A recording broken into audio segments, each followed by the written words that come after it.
Hello, Command229 here with another Topic of the Week video. This week I'll be discussing Star Wars in a more general sense. This week's topic was submitted by Tumblr anon, and their topic is how Star Wars designs from 40 years ago are still impactful today. Now, when talking about this, I actually have to say it's not just the designs of Star Wars that are still relevant and still interesting today.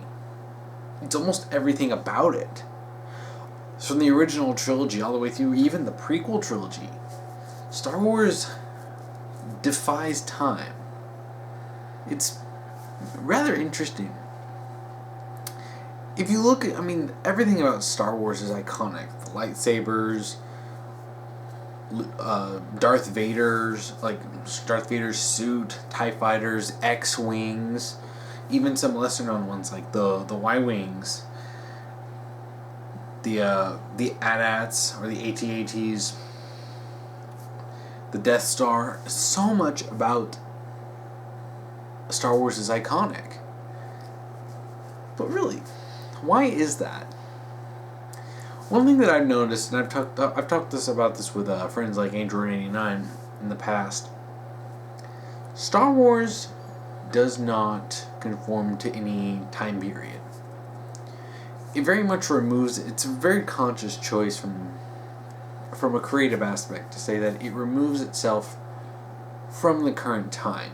Even back in the 70s and 80s when the original trilogy was being made, it didn't feel like it's a 70s or 80s movies. When you watch A New Hope, which came out in 1977, it doesn't really feel like that. When you watch a movie, especially a lot of sci-fi movies that come out at 70s, 80s, 90s, even early 2000s, you can just feel it. It just feels like it came out at that point. A lot of times you have, at the time, modern hairstyles, a lot of modern, it feels modern for whatever time period it came out in. You look at a lot of 70s movies, and you can pick one look at it and be like, yeah, that's a 70s movie.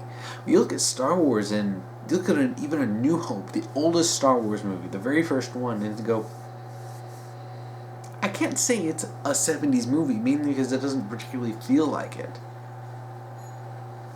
And it's funny because it has a je ne sais quoi about, you can't really put your finger on it.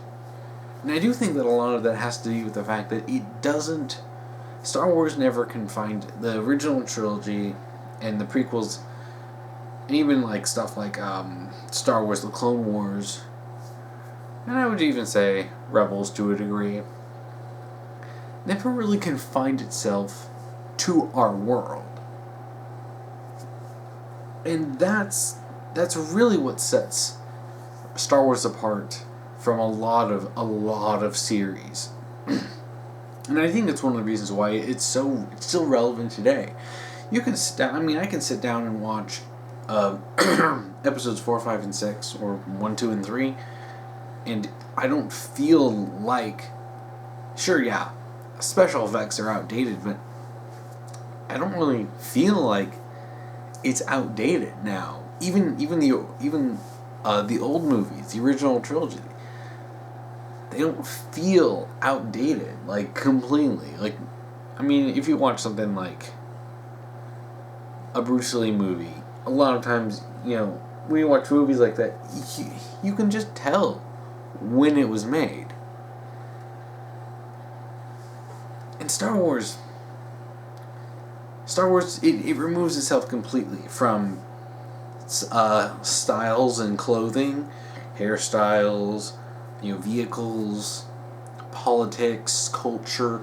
It removes itself from all of those elements of the real world, and it does its own thing. It doesn't pay any mind to what's going on in the real world. You don't have, the real world politics coming in or having a bunch of obvious stand-ins,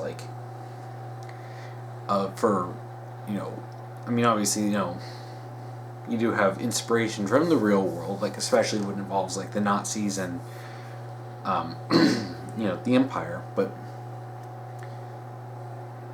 everything exists in its own world, and it clearly takes inspiration, but doesn't copy paste it. And I think that's really what makes... I really think that's really what makes things feel relevant and what makes it feel interesting to this day. You look at Luke's land speeder on Tatooine, and you can look at it and say, that's a Star Wars land speeder. I mean, you don't need to... I mean, does it really look like any vehicle? I mean, I'm sure there's some vehicle out there that looks like it, but it doesn't feel like a real... It doesn't feel like it's related to a real car. When you look at the X-Wing, and sure, it kind of feels like a... Obviously, it looks like a fighter, but it doesn't feel like it takes from anything in the real world. And that's really one of the biggest strengths of Star Wars.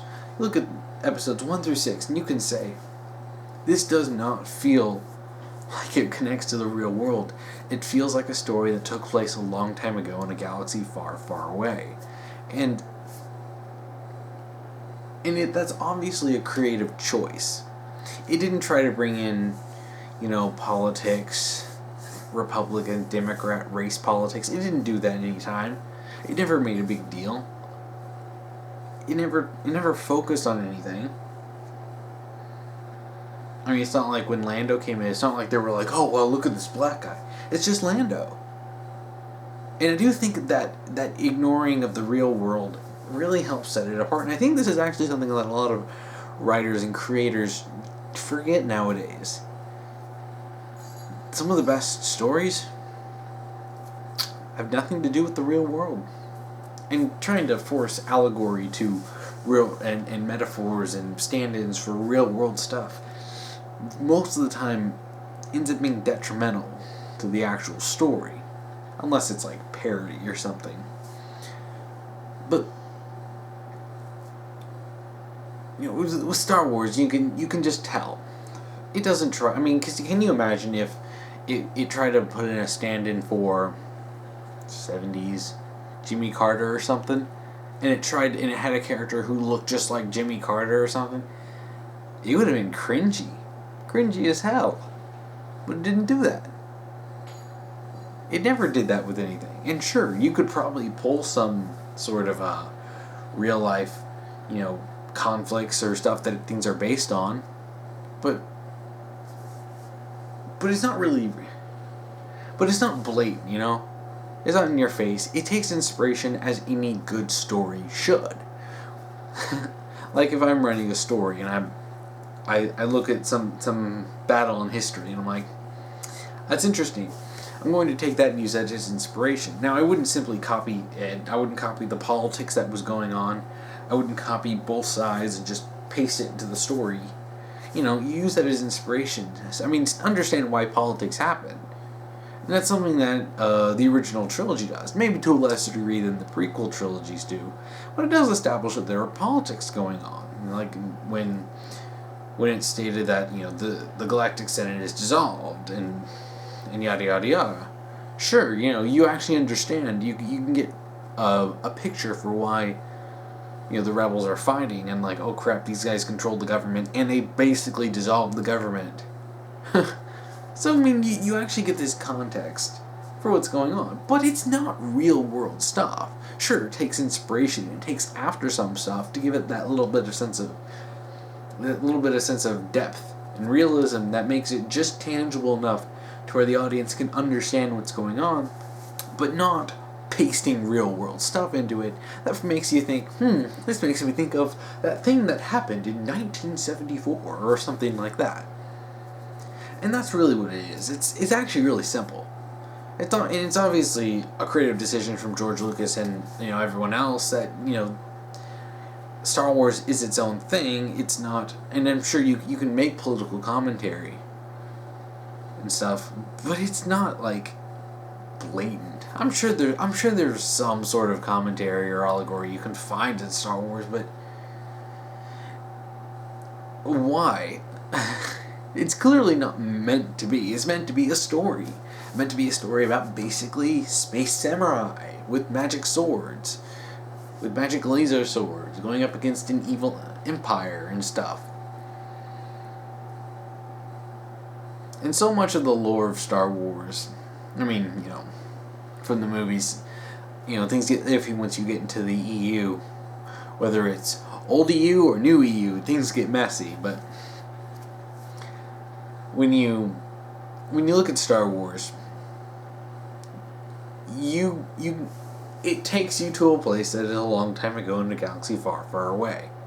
It's not our world. It's not any world that we've heard of. It's Star Wars. And that's what ultimately one of the most magical things about Star Wars is that it does take you to a place that's not our world. And that's really one of the things I love about it. I love seeing stories and I love seeing creators create a world that's not trying so hard to be, political. It's not trying to shove these real world political messages into it and derailing a story just because the writer wants to make a point. It's when you end up with stuff like Steven Universe, where it's like, where you can tell that the writers are trying so hard to push a point, they forgot that they're writing a fictional universe. But really, that's it. I don't know how many times I can say that, but Star Wars is unique.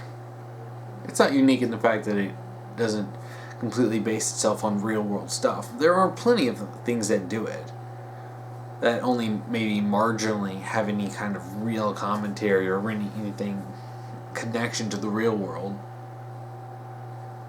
But the reason why Star Wars is still impactful today, the reason why so much of it, from its designs to the way the characters are written, to the worlds, to the universe of it itself, why it's stuck around all this time, is really because it doesn't hold itself to being, it's like space, sort of.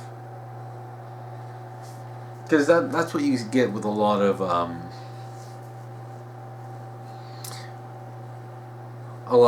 bad sci-fi movies. They don't feel original enough, or they don't even try to create their own identity. They're just trying to copy something else.